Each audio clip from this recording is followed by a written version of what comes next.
የአማራ ህዝብ በኢትዮጵያ ሀገረ መንግስት ግንባታ አንድነትና ሉዓላዊነት የከፈለው መስዋዕትነት በታሪክ ማህደር ደማቅ ሆኖ የሚነበብ ሀቅ ነው። ይሁን እንጂ ይህ ታላቅ ህዝብ ውለታው ተረስቶ ባለፉት በርካታ አስርት ዓመታት በተለይም ከቅርብ ጊዜ ወዲህ ማንነቱን መሰረት ባደረገ መልኩ የተደራጀ መዋቅራዊና ስልታዊ የዘር ማጽዳት አሰቃቂ ዘመቻ ሰለባ ሆኗል። በተለይም በአሁኑ ወቅት በሰሞኑ ብቻ ጀዋር መሐመድ በሰራውና ባነሳሳው የተለመደ የጥፋት ቅስቀሳ በኦሮሚያና ተያያዥ አካባቢዎች በሚገኙ ከተሞችና ገጠሮች ላይ ኢሰባዊ የሆኑ ጭፍጨፋዎች ተካሂደዋል። በምስራቅ ወለጋ በጉትን፣ አንዶዴ፣ አሊ፣ ዋጃ፣ ፈንዲቃ፣ መለከታ፣ አባ ሙሳ፣ ስሬዶሮ፣ መርጋጅሬኛ፣ አሹ፣ ወፍጪ፣ አሮ አዲስ ዓለም የመሳሰሉ ከተሞችና ሰፈሮች ላይ የአማራ ማህበረሰብ ያነጣጠረ የቤት ማቃጠል፣ የንብረት ማውደምና መዝረፍ ለክልሉ አገዛዝ ቀጥተኛ ትዕዛዝ ተፈጽሟል።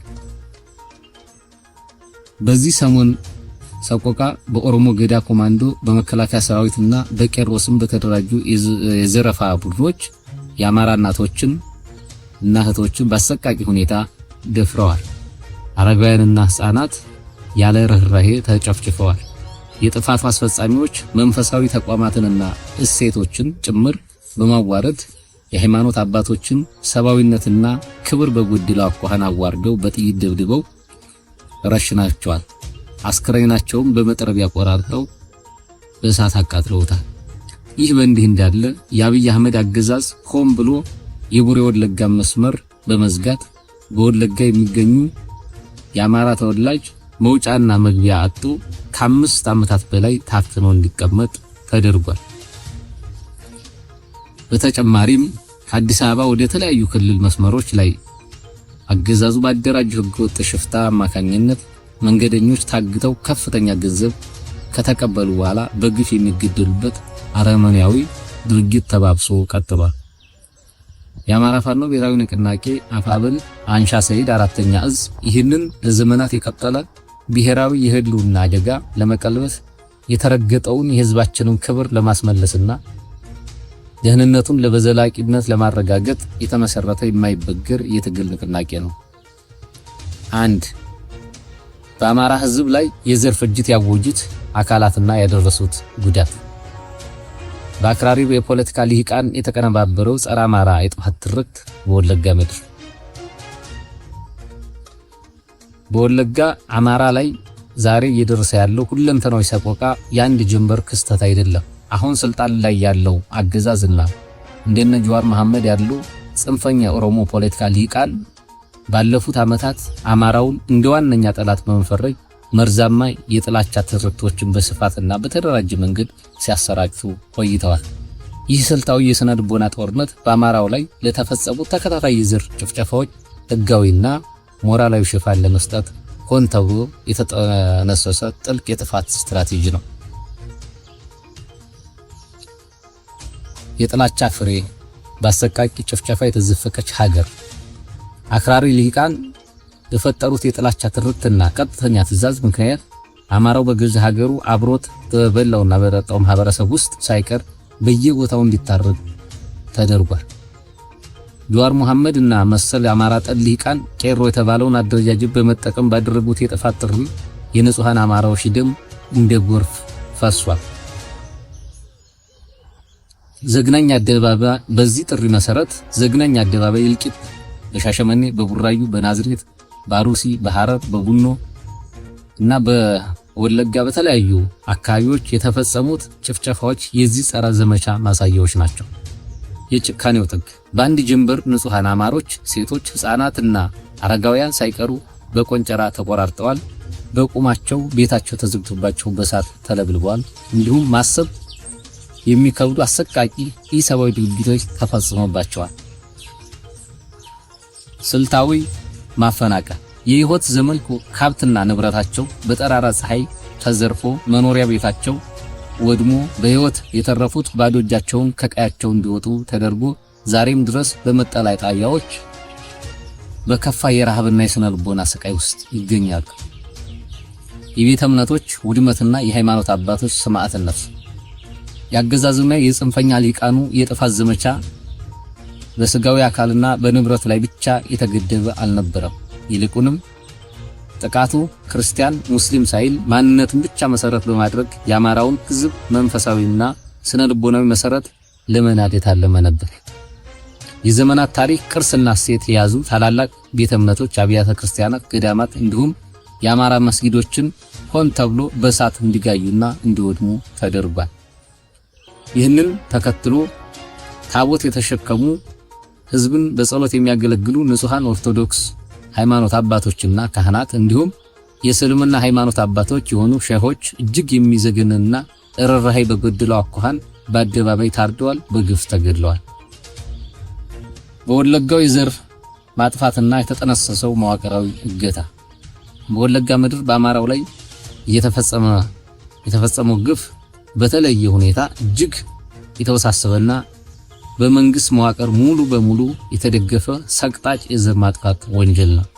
የቡሬ ወለጋ መስመር እገዳ።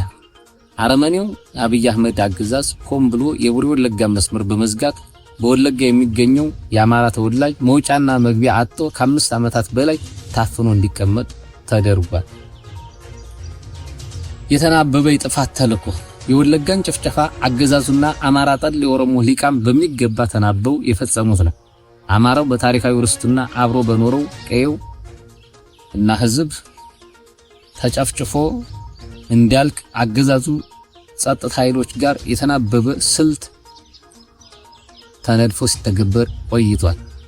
የጉዞ ላይ አፈናና እልቂት። በሕይወት የተረፉት ንጹሃን ሀብት ንብረታቸውን ተዘርፈው ባዶ እጃቸውን የሞት ጉዞ ወደ አማራ ክልል እንዲያደርጉ ተገደዋል።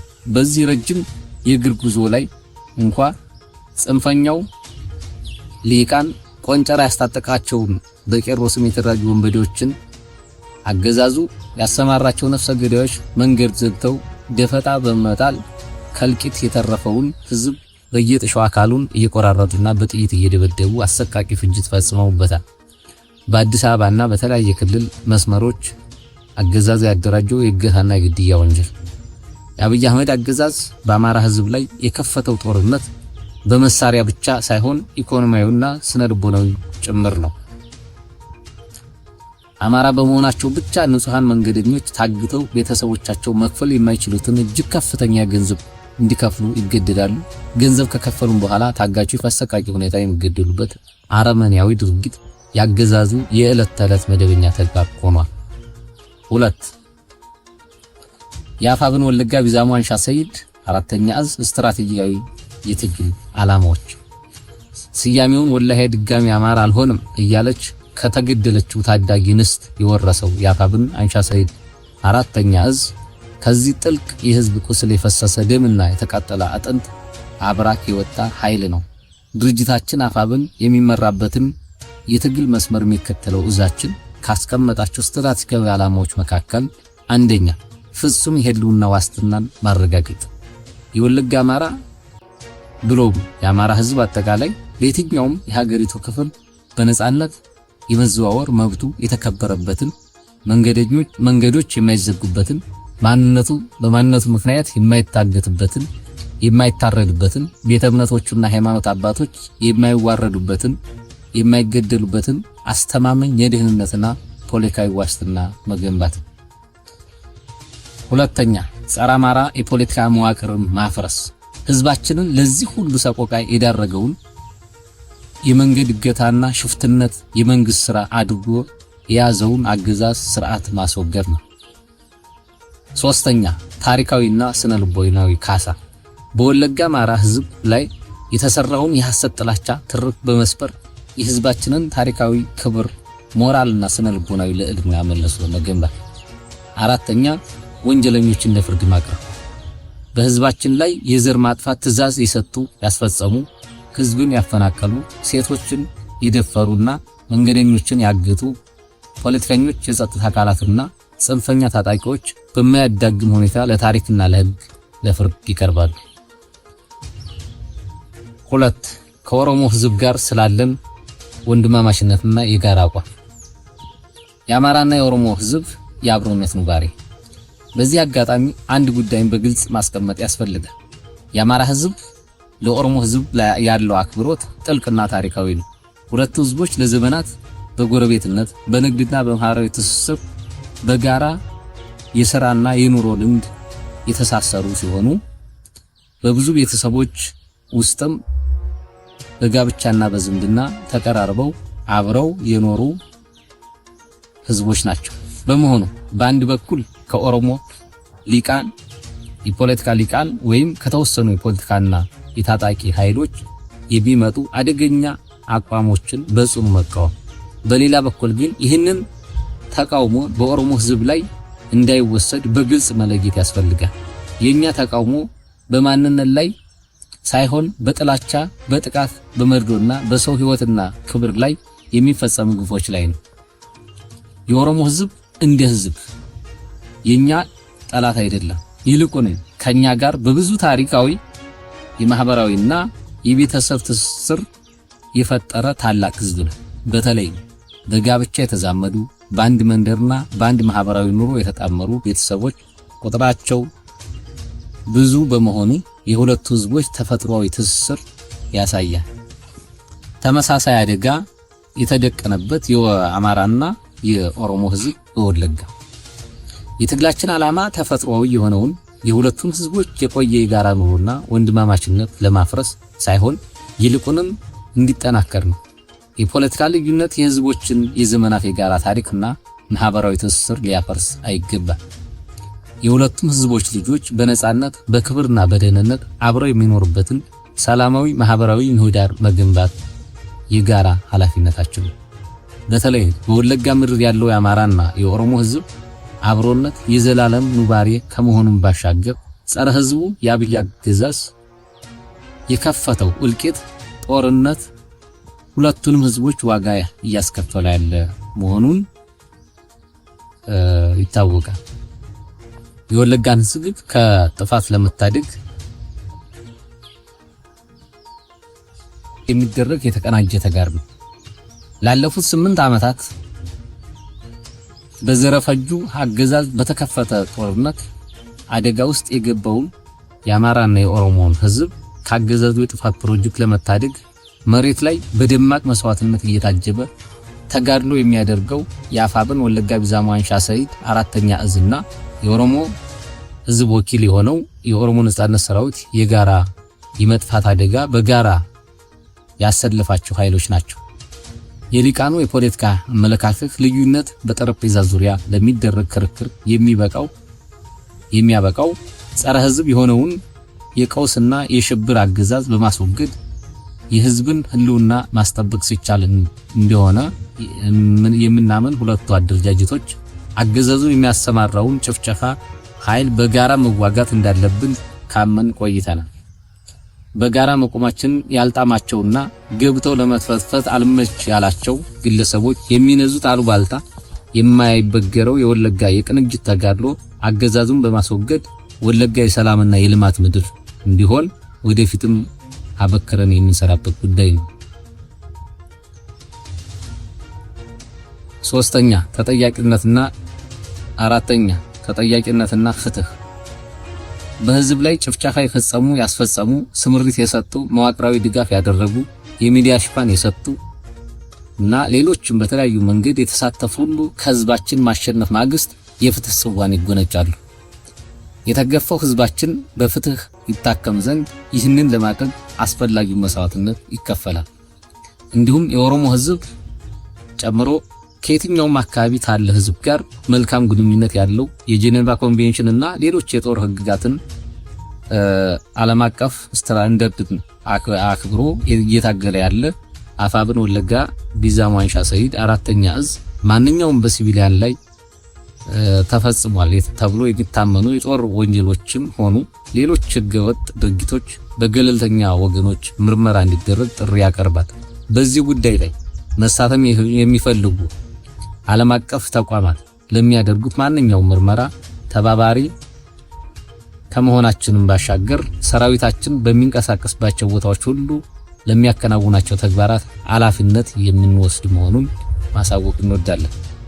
በመጨረሻ እስካሁን በተገኙ አኩሪ ድሎች ባለመዘናጋት ጠላት ካሁን በፊት ከነበረው አቅም በላይ ኃይሉን አጠራክሮ ሊመጣ ስለሚችል ሁሉም የፋኖ አደረጃጀቶች የተለመደውና አስፈላጊውን ወታደራዊ ዝግጅት በላቀ ሁኔታ አጠራክረው እንዲቀጥሉ የአንሻ ሰይድ ጥብቅ ወታደራዊ ትዕዛዙን ያስተላልፋል። ይህ የህልውና እና የክብር የነጻነት ትግል ከዳር እስኪደርስ ድረስ ያለምንም ማወላወል መስዋዕትነት መክፈላችንን እንቀጥላለን። ትግላችን በድል ይጠናቀቃል። የአማራ ፋኖ ብሔራዊ ንቅናቄ አፋብን ወለጋ ቢዛሞ አንሻ ሰይድ 4ኛ እዝ ወለጋ ቢዛሞ ኢትዮጵያ። ሌላው የሰብአዊ ድጋፍን በተመለከተ ነው። እንደሚታወቀው በዚህ ሰሞን በተፈጠረው ችግር ብዙ ከተሞች ወድመዋል። ከዚህ በላይ በመግለጫው እንደተጠቀስ ነው ቄሮ በሚባል ኃይል የኦሮሚያ ገዳ ኮማንዶና የአገር መከላከያ ሰራዊት የሚባለው ሌሎች የጥምረት ኃይሎችን በትብብር የአማራውን ከተማና የአማራውን አካባቢ ንብረት በማውደም በማፈናቀልና ህዝቦችን በመጨፍጨፍ ሂደት ከፍተኛ እልቂት ፈጽመዋል። ከዚህ ጋር ተያይዞ ብዙ አቅመ ደካማ እናቶች፣ አባቶች፣ ሴቶች እህቶቻችንና ህፃናት ሜዳ ላይ ወድቀው ይገኛሉ። ስለዚህ እነሱን በተመለከተ ጥብቅ የሆነ የአፋጣኝ የሰብአዊና የነፍስ አድን ጥሪ ማቅረብ ፈልጋለሁ። የወገን ሰቆቃ ህመማችን እንባውም የህሊና ዕዳችን ነው።